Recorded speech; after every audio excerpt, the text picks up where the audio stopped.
Hey guys, welcome to another episode of Dividend Definitions. Today we're going to take a look at dividend growth, and we're going to take a look at how we can use it to our advantage in selecting stocks that have a high quality dividend. So we have our good old trusty company, the stock ticker symbol ME, and we remember that our annual dividend per share in ME is 50 cents per share as of, let's say, 2016. Let's say the company does a good year and increases its dividend to 60 cents and keeps going in 2018 to 70 cents, but then in 2019 decreases it to 50 cents again. So that'll be important to know for dividend growth. What we want to do is look at the annual dividend and how it changes over time. It can be over a period of quarters, years, or even decades. Now let's take a look at this 50 to 60 transition.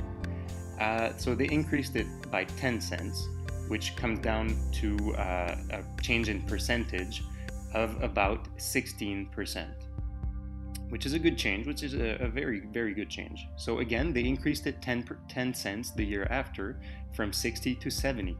So again, we have another 10-cent increase. So you'll say, well, it's pretty much the same thing, but the percentage has decreased to 14% because it represents a smaller amount of the actual dividend that is now paid per share. Now they had a little dive after that. They went from 70 to 50, so they lost 20 cents per share of dividend, which is a drop of 28.6%.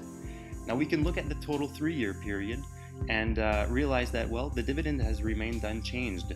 They haven't changed at all, so they have a net annualized growth of zero. So sorry about that, of zero. So why is this important? Why should the dividend change? And most importantly, why should the dividend increase over time? Why can't we just stick our money in a company that has a good old 50-cent dividend and, keeps paying that same dividend unchanged year over year until, 50 years? Wouldn't that make us rich?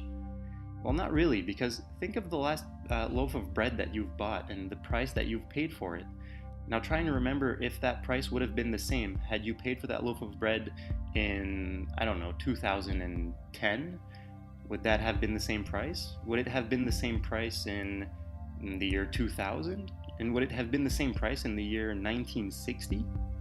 No, probably not, because there's been a progressive increase in prices. And that happens to every single thing in life. That is called inflation. And so if the cost of life is getting progressively higher year after year, what does that say about your income? Shouldn't that be getting progressively higher year after year? If you get the same dividend you've been getting for the past 20 years, that's a problem because it's not worth as much as it used to be. So that's why dividend growth is a very important metric in looking at high quality dividend shares. In the next video, we'll look at the 5-10 ratio, which is a method in selecting high quality dividend growth.